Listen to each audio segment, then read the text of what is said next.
Hey, Howard Jacobson here. Welcome to today's Plant Yourself podcast. A quick reminder, this podcast is free for everyone and supported by patrons. So if you would like to find out about becoming a patron of the show and helping us out, helping defray the cost, helping to spread the message, you can do so at plantyourself.com/gift. Thanks so much and enjoy today's episode. Hey everybody, Howard Jacobson here with another COVID-19 South Africa lockdown edition of the Plant Yourself podcast. Today is day 8.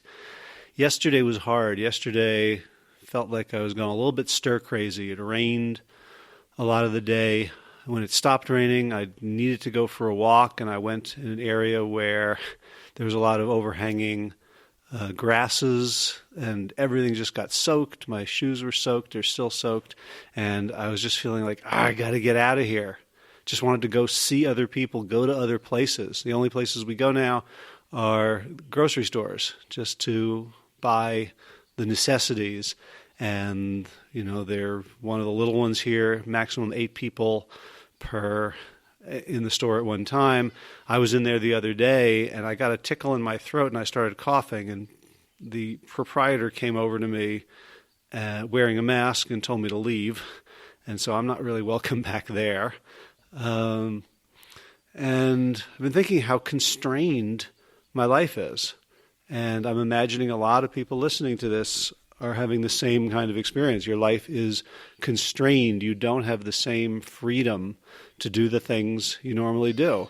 I'm constrained, of course, in the way I run my business. Josh and I had begun to shift from an online version where we do Zoom calls, coaching, texting, forum stuff, to live in-person events, to 3-day, 4-day retreats. We just did one in North Carolina. We did one at the end of February in New Orleans, and we have another one scheduled for North Carolina in June that may or may not happen, depending on the trajectory of the virus. And of course, bad timing to try to shift from virtual to in-person. And we did it for a whole bunch of very good reasons. Reasons that I think you'd probably appreciate now more than ever. The power of being in the same room with someone, the power of experiencing their energy as opposed to experiencing them as pixels and bits and bytes of audio on a flat screen with delay. And I've obviously been constrained here in terms of we have internet that's extremely slow. The only way I can get it is to sit out here on the veranda. So when it's cold or raining, it's not really, we didn't bring winter clothes with us. It's getting pretty cold here. So, and it's ADSL. It's a very, very slow connection. I did a speed test, and the upload speed I got was like 0.3 megabytes. So hardly enough to sustain choppy video or even audio live. The best I can do is create audio and then upload it later. So tons of constraints here. I created a product that I've been uploading in little bitty chunks. It's called Guided Relaxation Exercises for the Homebound and Stressed Out. And obviously, with the business and the world the way it is, I need to make money while I'm here, so I'm charging money for it, but I'm also very aware that a lot of people are in worse shape than me, so I've made it a pay what you can. So if you want to get it, it's right now, I think it's 10 audios. I add about 2 a day based on my own experience and based on feedback from others about what they would like in the product. It's got, guided relaxations to help you go to sleep. It's got a guided meditation to help you deal with cravings, to help you deal with when you don't want to exercise. Lots of sort of real life situations, short audio clips from 4 to 15 minutes to kind of help you get through this. So if you want it, you can pay what you want. You can pay nothing. You can give me $5, $10, 20. Somebody very kindly bought it for $365, which I know is a very generous gift to me. And you can find it at plantyourself.com/unstress, UNSTRESS. And that's an example of what I've had to do because of the constraints that are placed on me. So short audios uploaded a little bit at a time in a product in my shopping cart. I haven't created, anything fancy. I haven't put together a sales letter for it or an autoresponder sequence. Just threw it up there and they're letting people know. And it occurred to me that that's a pretty good product. I think it's going to help a lot of people. And I wouldn't have made it if it hadn't been for all the constraints on what I would do normally. Normally, I would just do a webinar. I don't know what I would do, but the constraints actually spurred me on to a kind of creativity that I hadn't had access to before. Another way that these constraints have been acting on me is, so I had a whole bunch of podcasts. Oh, getting little messages here. I had a whole bunch of podcasts queued up, so I wouldn't have to do any work during this vacation. So they were all set to go. I had them in my, schedule to appear. They were scheduled to appear when I did videos on YouTube. I had the emails all ready to go out. All I would have to do is promote them on Facebook, Instagram, LinkedIn, and Twitter, which would just take me a few minutes for each episode. And some of them just started seeming not particularly relevant right now. And I was desperate to reach out to you guys, to speak, honestly, openly, without the music, without the stylized introduction, to just hear those hottie-das, those birds. They're kind of cool. So I started doing these daily little podcasts, these little slices of my life, little sharings of thoughts I'm having, not from a place of I know what to do or I know better or I have any wisdom, but simply one human being to another, to multiple, just me kind of ruminating and talking to myself as much as to anyone else. And I've heard from people that, from a bunch of people, they found this helpful, whether it's just, hearing another person going through something like what they're going through, or some of the life experiences I've had that have led me to certain ways of dealing and coping. And I'm really kind of enjoying this new format of daily podcasts. It's a different way for me to process what's going on in my own head. And one of the recent ones I did, my kids were up here also on the Wi-Fi, and when I finished and closed it up and started uploading, I can't remember which one of them said to me, he says, "Boy, you're getting pretty good. This is much better than your normal ones. It's like you sound like a real person and not just like a broadcaster." And so there's another way in which that constraint has made, I never would have changed how I do my podcast if everything had just continued the way it is. And maybe this is going to change things. Maybe it's going to be daily from now on. Maybe I'll go back to the way it was. But the constraint kind of gave me a shake-up nudge to try something different. And when we think about, freedom, we think about absolute freedom, like I could do anything. I could go in any one of 360 degrees. I can create whatever I want. There's no constraints, no limitations. And yet, that's not how the world works. That's not how our brains work. When we are completely free to do whatever we want, we typically just do our default. Right? We typically just do the thing we're used to doing. You get up in the morning, you can have any beverage in the world, you can have the same cup of coffee you always have. I'm going to go for a run. I could go anywhere. I'm just going to do my route. All right? So we are guided, we are ruled by our defaults, by our habits, by our grooves. Right? It's all part of that conservation of energy. We don't want to think about new things. And so constraints, when we can't do those things anymore, they are actually potentially engines of freedom as opposed to engines of limitation and constriction and control. In the entrepreneurial world, there are hundreds of stories of great innovation occurring not because of a new opportunity, but because of a limitation, because somebody couldn't meet in person, or the thing they were going to do was not possible, the technology failed, or the funding dried up. Right? My friend Danny Warshay, who's a professor of entrepreneurship at Brown University and the head of their entrepreneurship center there, talks a lot about the curse of being well-funded for a startup.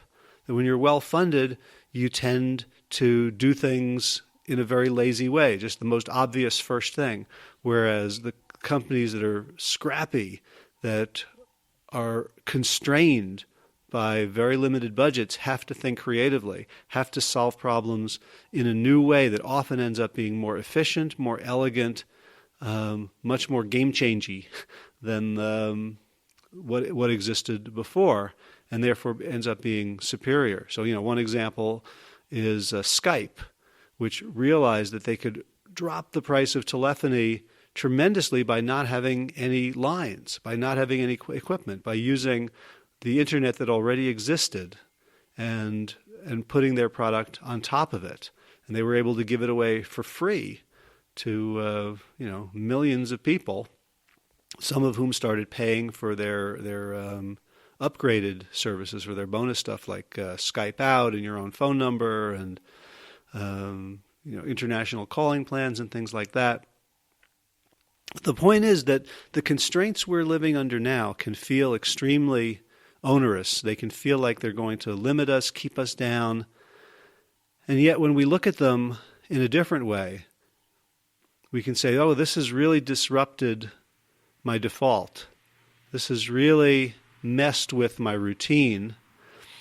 What are the chances that that routine was completely optimized for myself, for my family, for my community, for the world? What are the chances that the way I was doing things was the best possible way I could ever have done them?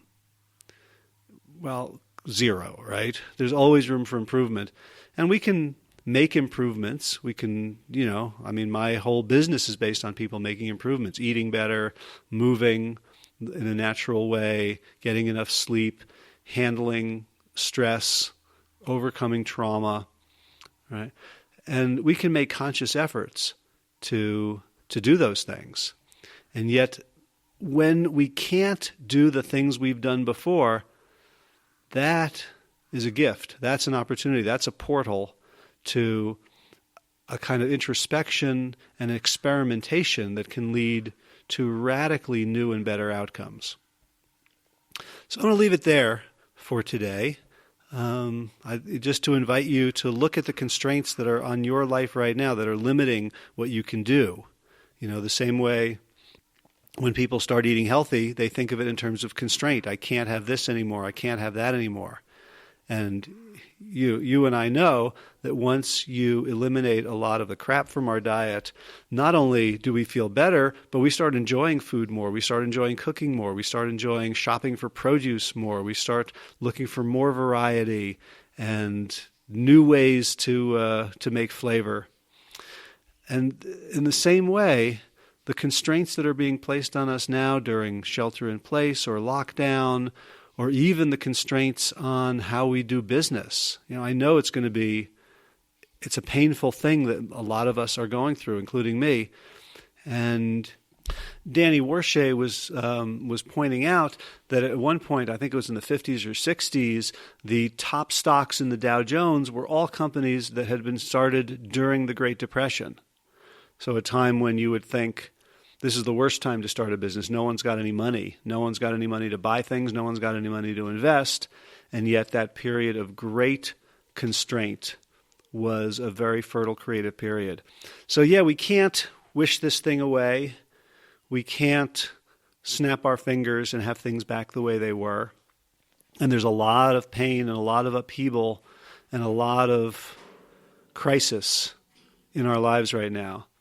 And we get to choose.